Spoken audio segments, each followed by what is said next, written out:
My wife Lori is 27 and I am 34. We have been married for several years now, and every year I am more and more convinced that she is without a doubt the sweetest, most delightful, and amazingly sexy woman I have ever met.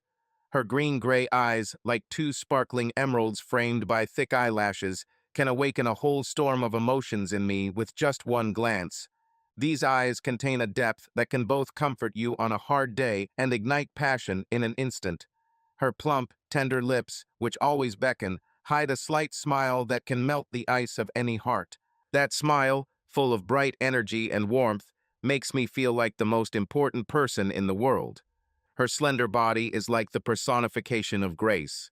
Every step she takes is a movement of harmony. Her long, graceful legs seem to be created to be gently wrapped around my arms. She is full of natural beauty that attracts you like a magnet, and her firm, admirable breasts make her even more desirable. Every moment when I touch her, I feel how she opens up before me not only physically, but also mentally, giving me her love, passion, and tenderness every day. Her every touch, every look, every word seems to say, "I'm here only for you." Lori and I live in a constant dance of feelings, where she shares herself with unquenchable passion in every sense, be it a gentle whisper in her ear, a warm gaze, or long, passionate nights that immerse us in a world that belongs only to the two of us. In short, I consider myself the happiest person on this earth, and deep down I worship my true love as a deity. Every day with her is a gift for which I am grateful to fate, and until 6 weeks ago, I truly believed that I would be the only man to have this incredible privilege of being her chosen one. I am a private banking consultant at a very exclusive wealth management firm where every client is not just a wealthy individual, but a true member of the elite whose wealth requires special attention and jewelry treatment. Working with such people is not only about numbers and assets, but also about constantly maintaining connections in the highest circles of society. When the opportunity recently arose to attend a charity ball, where the richest and most influential people of our city flocked, my managing partner decided that this event was the ideal chance for me to strengthen my position in this niche and make useful contacts. Not only did he buy 2 tickets to the ball, each costing $1,000, but he insisted that every detail was important at such events, right down to my wife's outfit, because impression is everything in a world where success is often measured by outward brilliance. "You have to make Lori look like $1 million," he said with the confidence that comes with years of experience moving in these circles.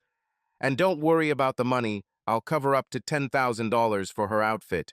After all, these things matter here in high society."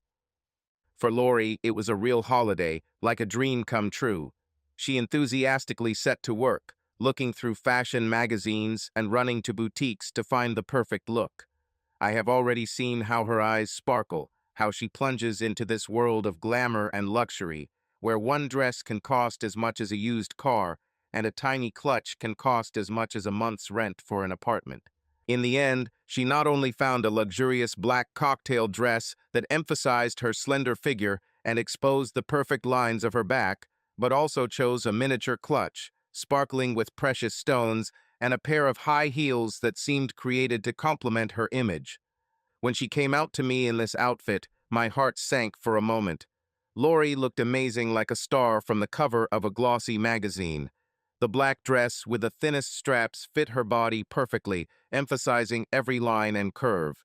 Her legs in these shoes seemed endless, and her face shone with freshness and confidence. It seemed that she was born to shine at such events. However, along with admiration, I suddenly realized that this new reality to which we were invited required a certain price. The outfit Lori chose with such passion exceeded even the generous $10,000 budget my boss provided. She spent more than I could afford, but I couldn't stop her because I saw how important it was to her. And now, looking at her dazzling image, I suddenly realized that if Lori decided to live in a world of such balls and luxury, I would have to make many new deals to maintain this standard of living. We decided to spend the entire weekend at the luxury hotel where the ball was to be held, so that we could fully immerse ourselves in the atmosphere of the upcoming event and relax before the big night. Arriving on Friday, we felt how we were immediately enveloped in the comfort and chic of this life, which you only occasionally touch. The hotel lobby was stunning with its high ceilings, marble floors, and huge crystal chandeliers, creating a play of light that caught the eye. Everything around me exuded elegance and opulence, and I couldn't wait to see how Lori would fit into this world of glamour that seemed created for her. Saturday was entirely devoted to her preparations for the ball. Lori, with her natural beauty, already looked dazzling, but for her this process was not just an external transformation. She headed to the hotel spa early in the morning to fully enjoy the rituals of self-care, as if slowly immersing herself in a world where every detail matters.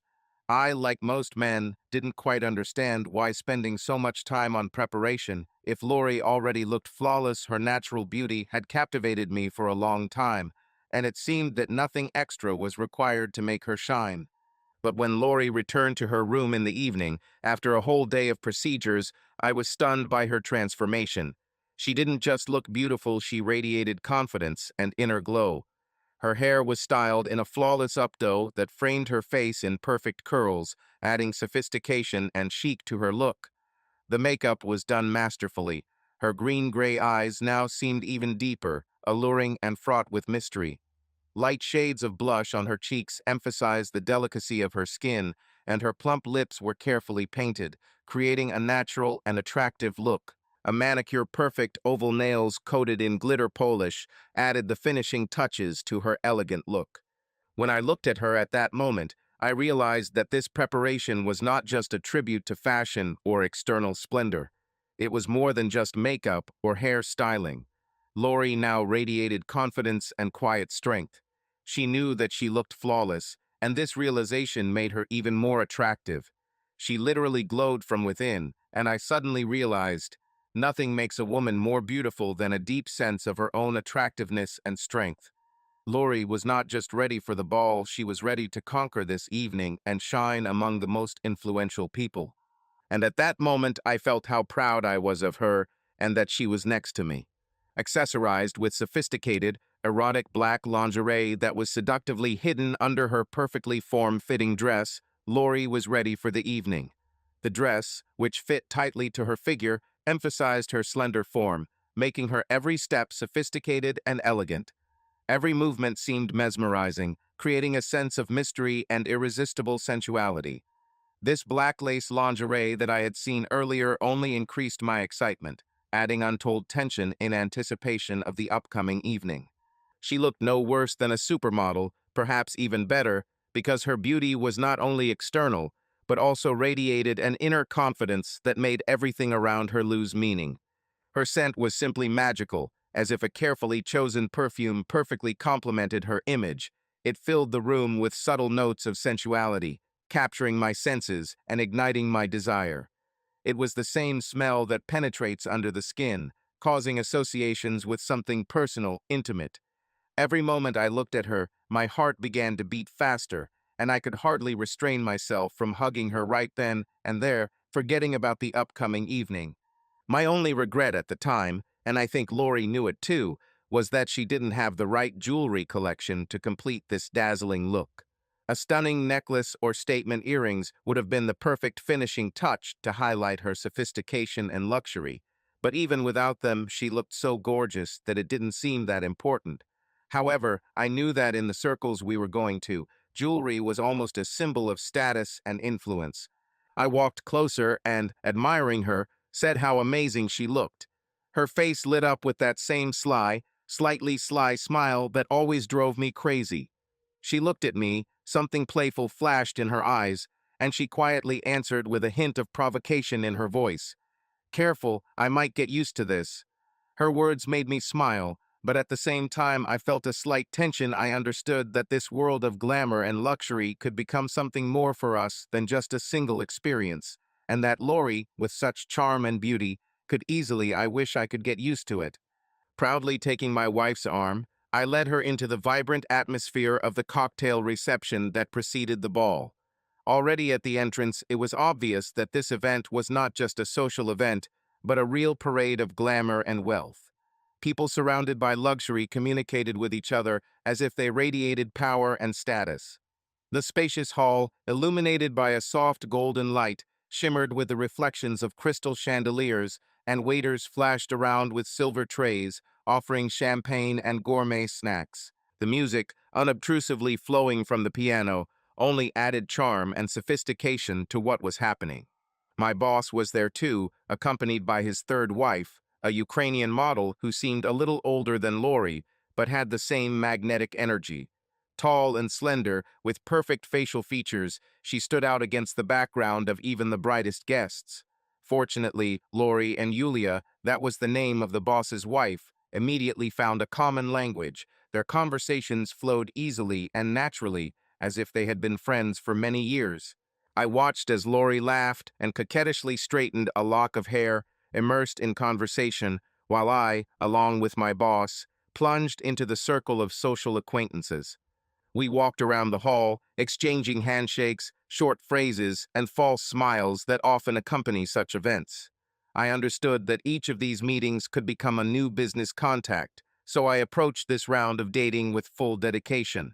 When we returned to Lori and Yulia, an elegant couple was already standing around them.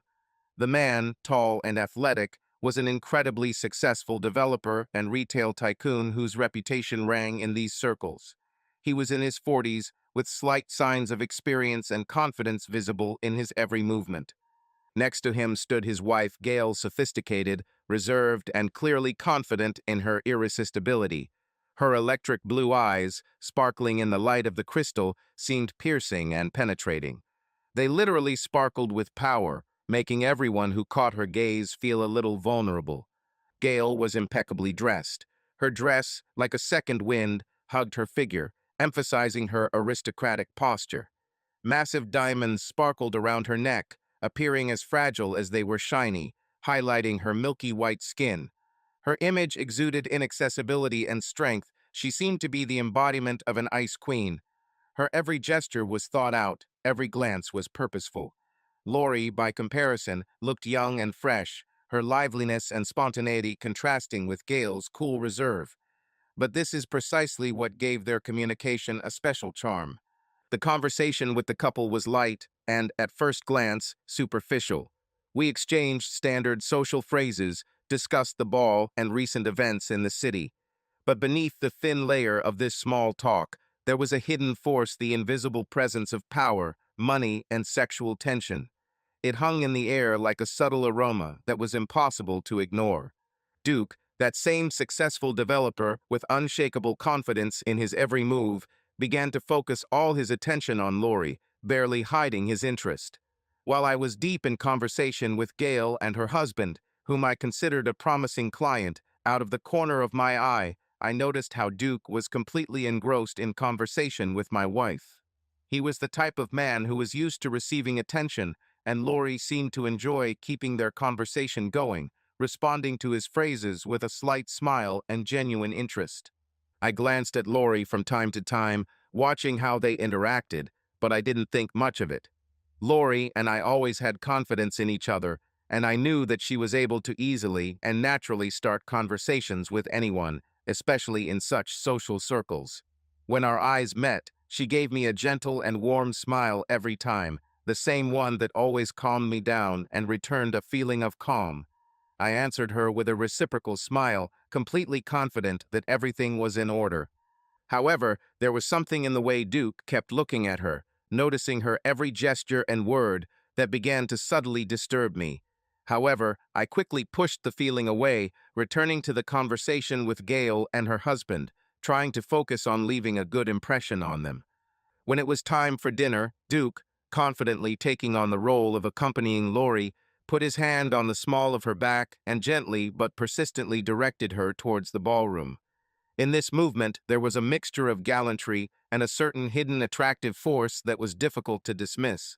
I smiled discreetly, offering my hand to Gail, who, as it turned out, was known to almost all the guests at the ball. We slowly made our way to our table, stopping frequently for greetings and short conversations as Gail was recognized at every turn. Her name commanded respect and admiration, and she answered every greeting with effortless grace, maintaining the image of a woman accustomed to being the center of attention. When we finally got to our table, I noticed Duke had already seated Lori with a card of Gail's name.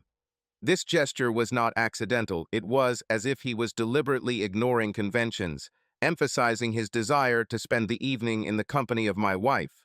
I felt a slight internal tension, but tried not to show my thoughts, continuing to remain calm. "I hope you don't mind if I borrow your wife," Duke said with charming confidence, his voice sounding like he knew it was hard to say no.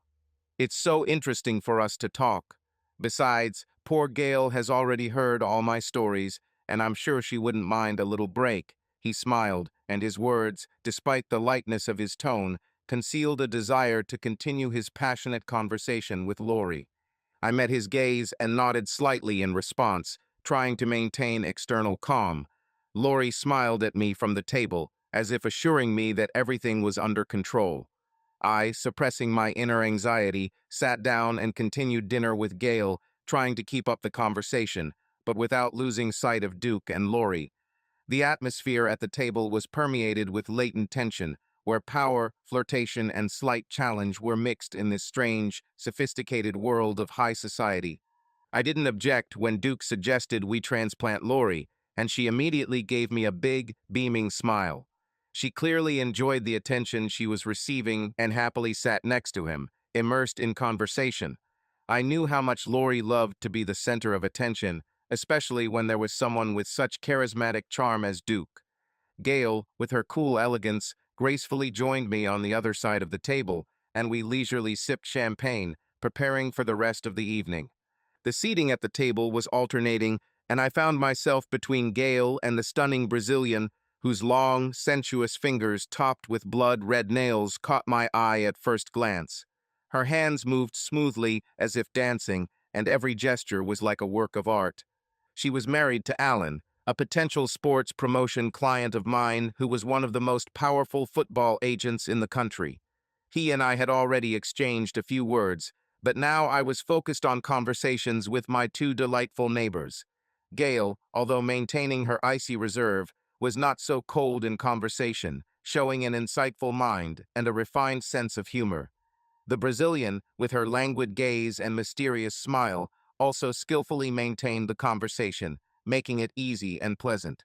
More than half an hour passed, filled with conversation and laughter, and I was so absorbed in communicating with my neighbors that I hardly remembered to look at Lori. However, when my gaze finally fell on her, I felt a slight pang of anxiety. Duke sat incredibly close to her, his body leaning slightly towards her, and their shoulders were almost touching each other. Lori looked completely captivated by his words. Her eyes were wide, and she laughed every now and then, throwing her head back as if completely immersed in the moment.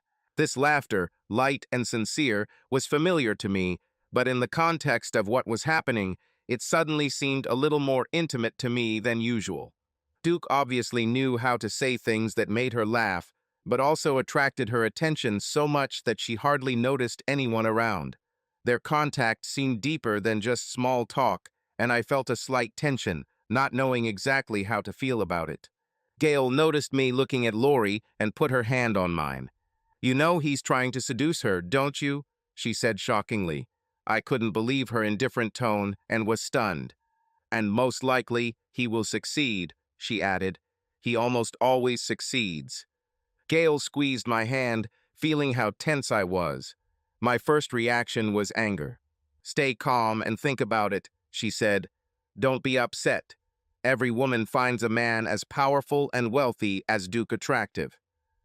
I couldn't believe she was talking about her husband like that, watching him give all his attention to my beautiful wife. At that moment, Duke leaned over to Lori and whispered in her ear. A mischievous smile flashed across her face then, after a moment of hesitation, she shook her head as if to say no and looked at me. She looked beaming, excited, and a little confused. I wondered what their last remark was about, and I wanted to listen to every word. What did he ask her? To what did she answer? No. Strangely, with mixed emotions, I began to enthusiastically watch the development of the situation. I was a little relieved when Lori blew me a kiss across the table, although I recognized that longing look in her eyes. I turned to Gail. How come you don't mind Duke flirting with other women? I asked innocently. I don't mind what he does, she said with a slight smile, as if she were discussing something mundane. I'm not a fool, and I understand perfectly well that something is going on with other women, whether I like it or not. It's just his nature, and I came to terms with it a long time ago. Honestly, I understand Lori. She's attracted to the same things I'm attracted to. He's not just charming, he's incredibly sexy. When you are next to him, you get the feeling that you are the only person in his world. This ability of his to completely focus his attention on you is like magic. This intensity is a very powerful aphrodisiac for any woman. Her words sounded frank, and I saw her eyes light up when she mentioned the power of his attention. It was clear that she was experiencing it for herself, and she was enjoying it, perhaps more than she would like to admit. So it's okay for you that he has other women? I asked in amazement. I'm more than fine. I even encourage him. He needs more sex than I can give him. He comes to me for love. It was a completely new world for me. Gail saw that I was puzzled. Look at her, Gail said, pointing at Lori. See how she comes alive and gets excited talking to him. Now she is full of desire for him. She feels his strength and dominance. She wants to submit. I know what it feels like. He makes me feel it too. Let her enjoy it. Although I was shocked by her frankness, I was even more surprised that, despite the feeling in my stomach churning with jealousy, I began to become aroused. Do you also have novels? I asked. Gail laughed and squeezed my hand again. Of course not, she exclaimed. He would never let me do that. We have had some pretty wild parties at our ranch, with a lot of partner swapping, and I sleep with his friends and business partners whenever he wants me to. He likes it when I do it, and he watches. I looked at Lori again, and now the signs that she was aroused were undeniable. She made eyes at Duke and gradually fell under his influence. I was even more amazed by my own decision. I was not going to interfere. I just wanted to see if he could do it. Gail continued. This will probably be the best sex of her life. It's always like that with me. I even like it when he has a new victory, especially if it's another man's wife, because then he comes home and does whatever he wants to me, telling me how he broke her resistance, and in the end, she begged him. By this point, I was already very horny, and my mind was filled with wild images when we were interrupted by the compere announcing the first auction of the evening. Look, Gail instructed. This will be his first big move with Lori. How so? Just watch, he's a master at this. Very soon we will find out whether he will be able to conquer your wife. The auctioneer, with energy and intensity, announced the sale of a luxurious Dior necklace worth more than $60,000.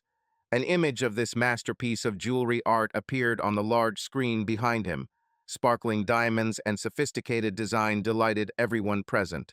The women at our table immediately started talking about how great it was, their eyes literally shining with admiration. The necklace was mesmerizing with its sophistication, and its shine seemed to hypnotize everyone in the room. Lori, captivated by the sight, pointed at the screen and shouted across the table at me with an excited smile. You should bet on him for me. Her voice sounded playful, but with a hint of desire, as if she really hoped that I would go for it. I nodded in response, pretending that I took her words seriously, although I knew very well that such a purchase was far beyond my means. The necklace cost more than I could have afforded even in the best of my dealings. Then, as if reading my thoughts, Duke spoke loudly to me, capturing the attention of everyone at the table. Hey, Brett, are you going to bet on this for Lori? If so, I will not participate. Can't afford it. I answered regretfully, feeling very insignificant at that moment. Well, said Duke, it's mine. He cast a knowing glance at Gail. The bidding for the necklace was hectic, and the tension in the room grew with each new bid. Duke, carried away by the excitement, fiercely competed with other guests, constantly raising his bet. He did not show the slightest sign of hesitation, as if gambling for such sums was commonplace for him. Lori watched the auction with delight, occasionally casting excited glances at me. When Duke finally won, bidding a staggering $92,000, our table erupted in applause and cheers. Lori was perhaps the most enthusiastic of all, her eyes sparkling and a wide smile playing on her lips. Duke, without wasting any time, took a checkbook from the inside pocket of his tuxedo and, slowly, with ostentatious carelessness, wrote out a check for an incredible amount. Then, stepping onto the stage with the easy and confident stride of a winner, he took the microphone and, with a charming smile, joked that he was so ashamed of the other participants that he decided to pay the entire $100,000 to close the auction. The whole hall clapped, and his exit caused a new outburst of laughter and approval. It was a moment of triumph when all eyes were on him. Returning to our table, Duke beamed with pride, like a man who had received his prize.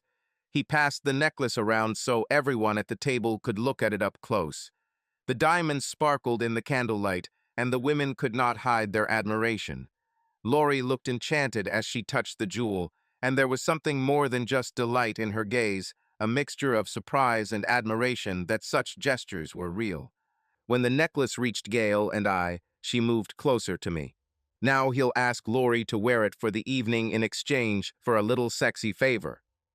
Now I too found myself captivated by the scene, watching as the necklace was passed around again and again, each time drawing admiration from the women at our table. His sparkling diamonds seemed to mesmerize everyone around him. When Lori finally had the necklace, she held it in her hands with special trepidation, her eyes sparkling with delight. She seemed completely engrossed in the moment, her face reflecting pure adoration for the jewel. At that moment, Duke, leaning towards her, whispered something in her ear. His face came so close that their breaths almost merged. Lori looked up at him sharply, her eyes widening in surprise, clearly surprised by what he said.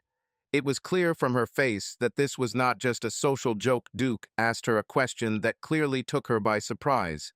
I watched them closely and suddenly realized that Gail was right. I witnessed a powerful, confident man use his charm and status to seduce my young wife right in front of me. Their interaction, filled with hidden tension, was a revelation to me. Lori was not only flattered by his attention, she was under his spell. Duke stood up from the table and loomed over Lori, his presence becoming palpably dominant. She, a little frightened and embarrassed, looked up at him, clearly not knowing how to react to such a sudden initiative. Duke, without turning his gaze away from her, slowly took the necklace out of its exquisite box, unfastened the lock, and, with a slight smile, invited her to put it on. "Can I?" His question was spoken loud enough for me to hear, even if it seemed like a polite address to Lori. He understood perfectly well that I was part of this scene. Lori seemed to freeze for a moment, but then nodded silently and gave her consent. Duke stood behind her, and Lori, a little nervous, lifted her hair to reveal her graceful neck, shining in the candlelight. His hands easily clasped the necklace around her neck, and when the diamonds sparkled on Lori's skin, it seemed that the whole room froze in anticipation. Now my wife wore his trophy, a glittering symbol of his power and influence. This gesture, filled not just with gallantry, but with something much deeper, made me feel that the situation had already gone beyond a simple social game. I knew what it meant. It was an act of conquest, a demonstration of his power, and Lori, wearing his gift, became part of this game, part of his influence. Duke took Lori's hand and lifted her up, kissing her on the cheek.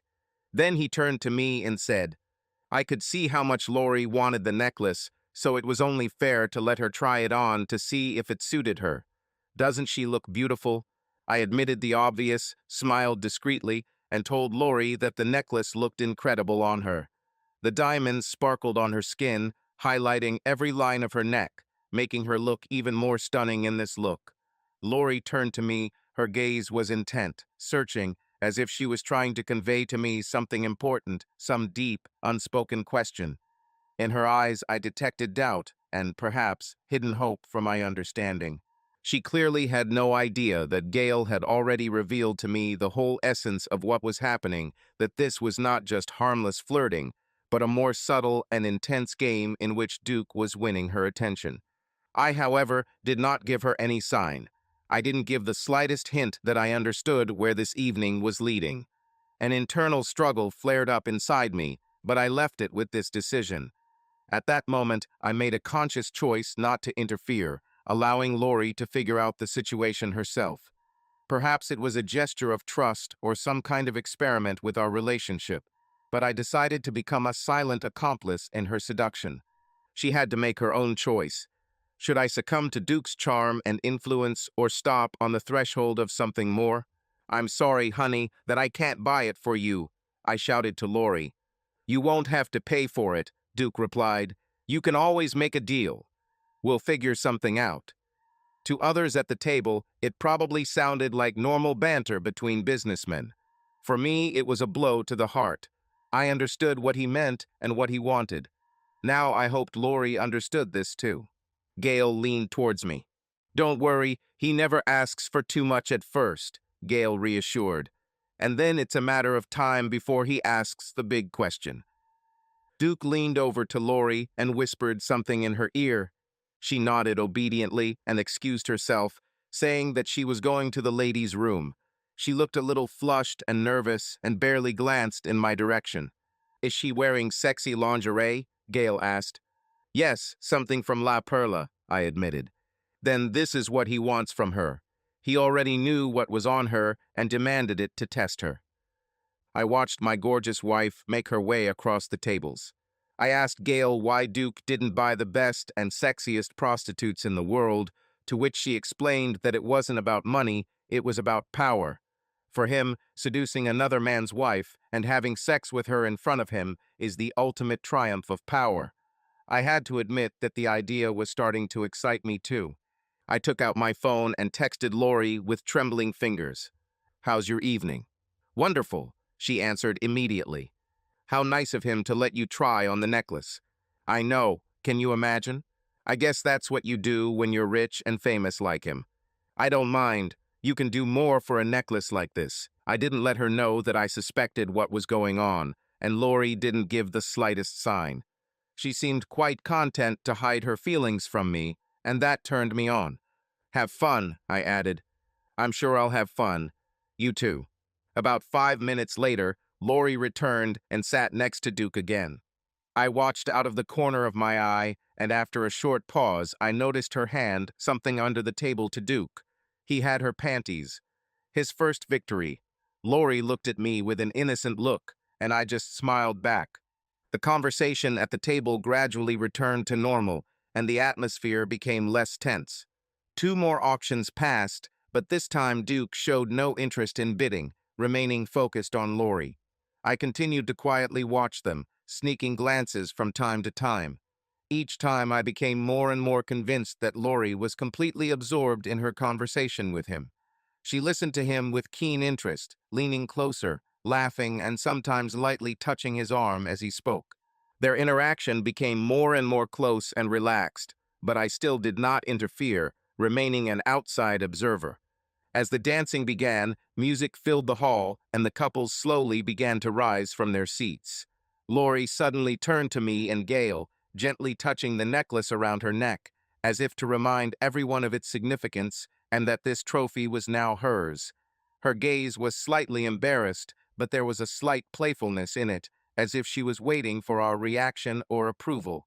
She clearly felt the full power of the moment that Duke gave her, and now the question was how she would take advantage of this attention without losing herself in this new world that was attractive to her.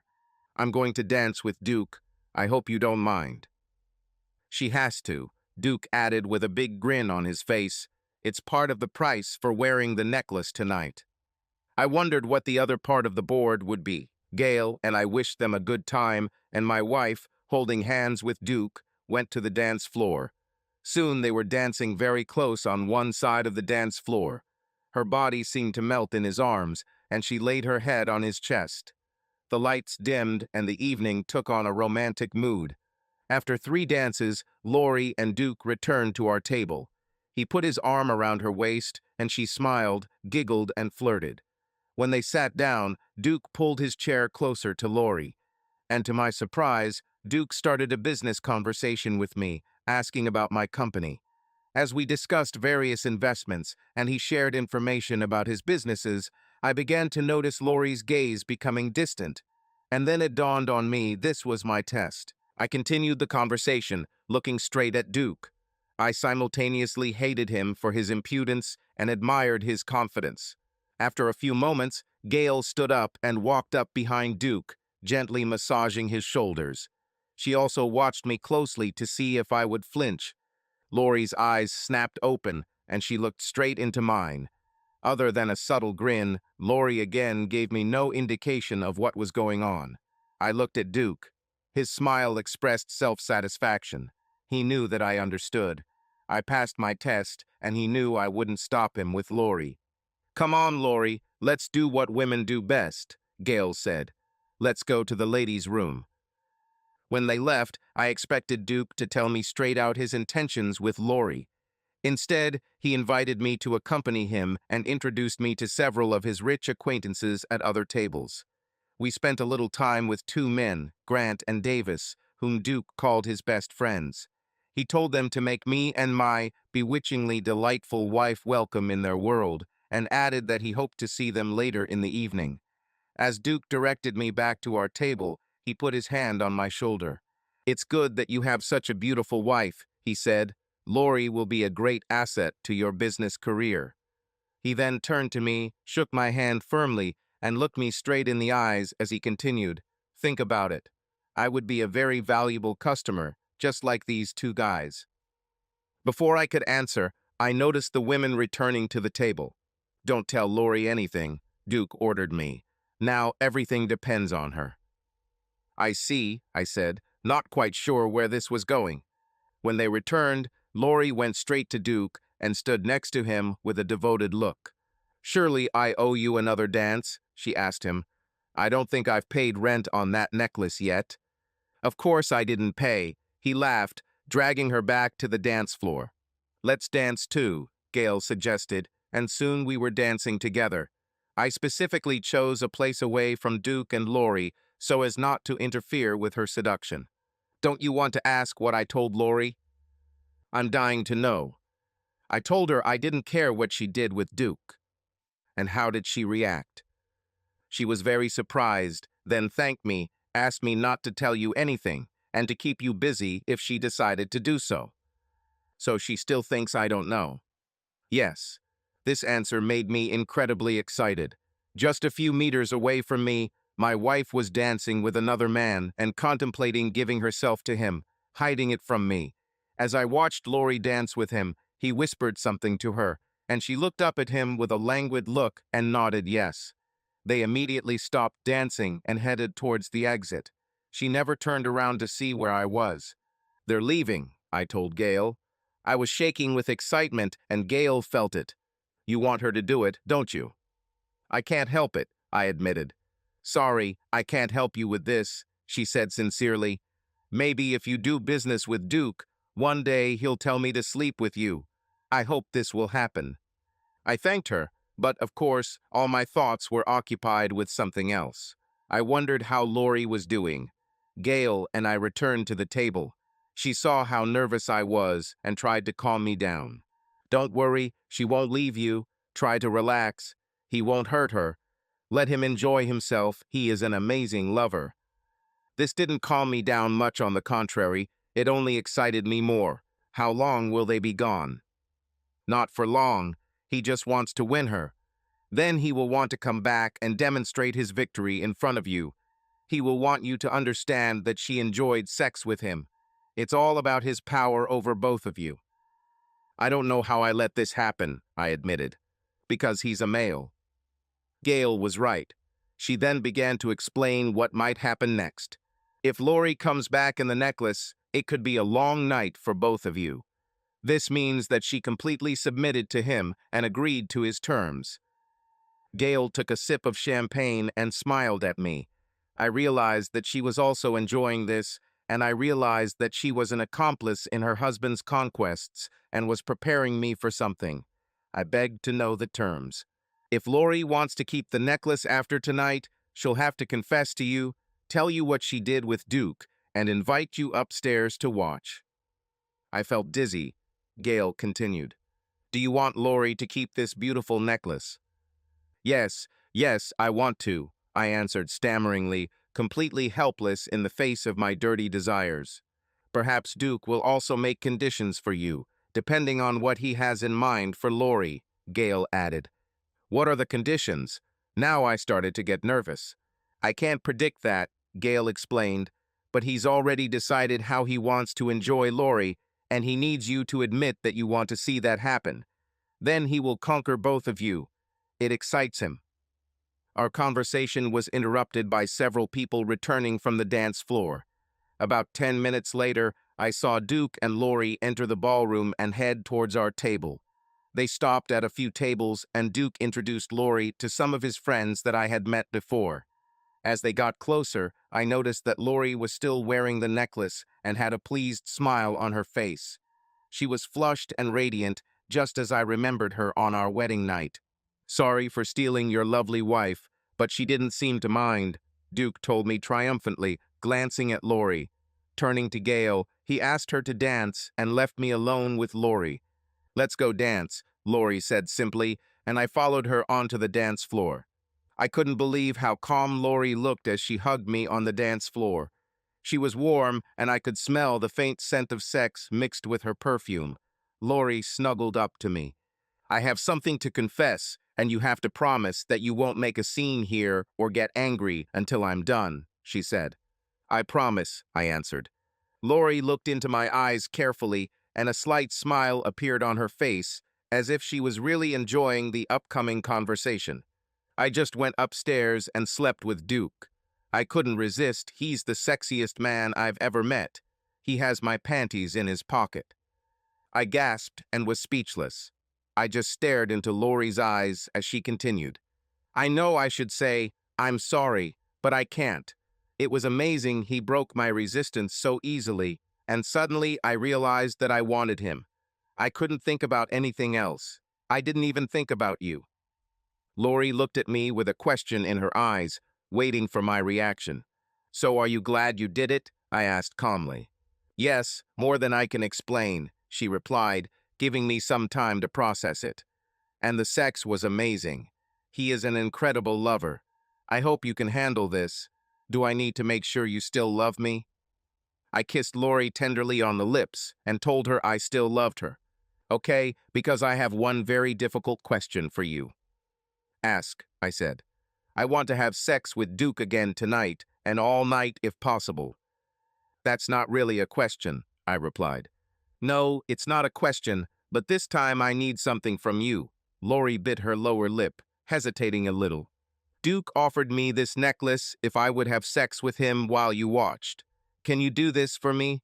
So it's all about the necklace? I asked. No, it's all about us. In any case, I want to spend the night with him. I really want to. But I want you to give me this necklace by agreeing to watch. I pulled her towards me and said, I would be happy if this necklace became yours. Now it was Lori's turn to be surprised. I'm sure she expected me to be furious. So this turns you on? She asked. Yes, I watched him slowly seduce you all evening. And you didn't try to stop him? Asked Lori. It was so sexy, I wanted him to succeed. Lori called me a dirty bastard, and we laughed more and kissed. Suddenly, the tension disappeared, and we began to share this excitement together. She said Gail explained to her what she was doing for Duke, and that Lori could do the same. I liked the idea that Lori might have sex for pleasure and gain. I told her I was proud that my wife was so sexy. And then she stunned me. Duke has a few more conditions he wants you to accept. Please don't be too shocked when he says them. I know what he wants, and I agree with it. But you will have to agree too. What are these conditions? I asked pleadingly. He should tell you himself. Lori laughed, enjoying the way it made me cringe. Lori asked me to bring us closer to Duke and Gail. When we got close to them, she simply shouted, yes, to Duke, smiling playfully. At the end of the dance, we separated and Lori went back to the bathroom with Gail. Duke led me back to our table. This time he sat next to me and we renewed our glasses of champagne. This was his moment to prove that he could dominate me too. I have enjoyed your amazing wife more than any woman in a long time, he stated with obvious pleasure. Lori is so sexy and has such a sweet body. She was so ready. Lori begged me. Lori told you this when you were dancing. Yes, and she told me how much she liked it, I admitted, knowing that was what he wanted to hear. He looked pleased. Want to watch me do it again? Because I decided she deserved to keep that necklace if you were watching. I really wanted to watch. This thought completely captured me. Duke sensed my reaction. Admit it, you want to see, don't you? Yes, I readily admitted. Today she is yours, and I want to see it. Fine, I want you to see how much she enjoys it and take photos and videos to capture the pleasure I will give her. Will you do it?